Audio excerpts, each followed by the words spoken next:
Halo, perkenalkan kami dari kelompok 5. Kami akan memberikan beberapa simulasi tentang konseling behavioral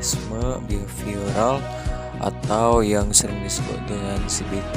Nah, untuk perkenalan atau tentang teori singkat dari CBT ini adalah teori yang berkisahkan tentang bagaimana seorang konselor itu memahami kondisi dari kliennya berdasarkan apa yang dialaminya pada saat itu, tidak terlepas dari pengalaman di masa lalu dan background subjek itu sendiri.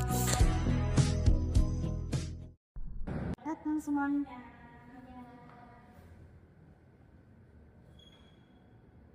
Pak Kaksi sudah meluangkan waktu hari ini. Di sesi ini kita akan bangkitkan pendekatan kognitif behavioral terapi atau bisa disebut dengan CBT. CBT membantu kita mengetahui bagaimana pikiran kita mempengaruhi perasaan dan juga perilaku kita sehari-hari. Sebelum kita mulai, ada beberapa kesepakatan yang penting. Semua yang kita lakukan di sini, kita bicarakan, itu bersifat rahasia dan kita saling menghargai dan mengkaji. Apakah semuanya setuju? Setuju. Baik, terima kasih. Kita mulai dengan perkenalan.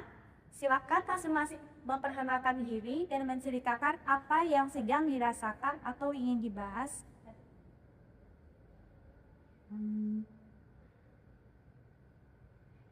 Perkenalkan, nama saya Dania. Saya sering merasa tidak semakin ini, terutama pada saat presidensi. Dan saya juga sering merasa memiliki bakat untuk hal yang belum sepatut. Jadi ke saya pas asum. Terima kasih Dania. Itu tidak mudah diungkapkan. Baik, perkenalkan nama saya Rana. Saya gampang merasa cemas, tekanan, kognitif sadar itu bikin saya pikiran terus. Terima kasih semuanya sudah terbuka. Apa yang kalian rasakan cukup umum terjadi dan kita akan mencoba memahami bersama-sama.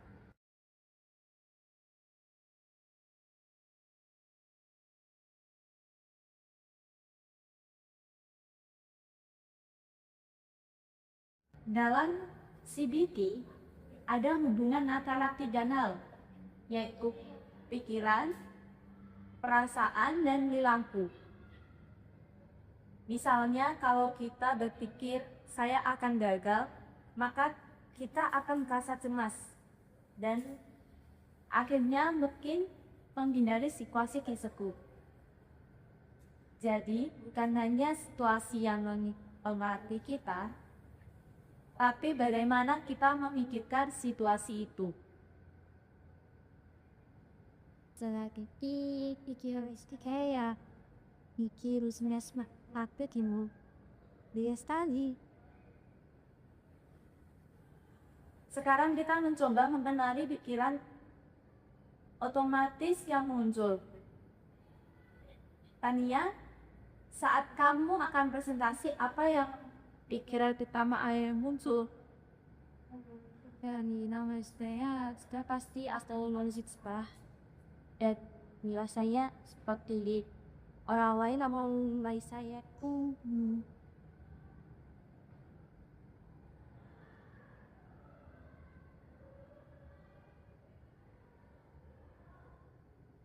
apa perasaanmu saat itu? Cemas. Ikan lagi nih pagi itu terus kayak tuh anda baik ikut contoh yang jelas. Ada lagi ini saya sembunyi kira pasang sembilan dan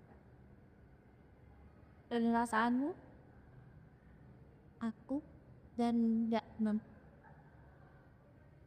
kakak. Saya sedang berpikir ini akan jadi masalah besar, walaupun hal itu sebenarnya adalah masalah yang kecil. Baik, kalian sudah mulai mengenali pola pikir masing-masing. Sekarang kita akan mencoba menantang pikiran tersebut. Latihan, apakah ada bukti bahwa kamu selalu gagal saat presentasi? Tidak sekali. Kadang dikerjain aja. Jadi pikiran pasti gagal itu tidak sepenuhnya benar ya? Iya, tidak sekali. Bagaimana jika kita ubah menjadi lebih realistis? Mungkin saya bisa saja saya setuju. Itu lebih singkat. Lalu, apakah masa depan benar-benar masuk gagal? Bukan juga. Saya menyata. Bagaimana versi realistisnya? Masa nih. Demi. Mas. Ratna, apakah semua hal kecil akan menjadi masalah besar? Pilihan bagus. Coba ubah. Ini ada masalah infil dan bisa saya harus kisahkan mantap. Bagus. Ini yang kita sebut reframing atau mengubah cara berpikir. Sekarang saya ingin kalian memberikan dukungan. Pandangannya, Menurut saya, kamu sebenarnya sudah punya kemampuan. Hanya perlu diri saya diri. Aku dari hati buat mungkin kamu hanya perlu dipercaya pada proses. itu sih. Kalian lihat, dukungan dari orang lain bisa membantu memata pikiran yang lebih sehat. Sebelum kita akhiri, apa yang kalian pelajari hari ini? Saya sangat istirahat pesawat tidak semangat.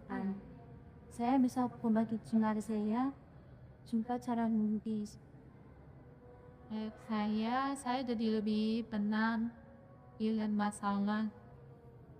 Luar biasa. Itu langkah yang sangat bagus. Terima kasih atas keterbukaan kalian hari ini. Kita akhiri sesi ini. Terima kasih, Guru.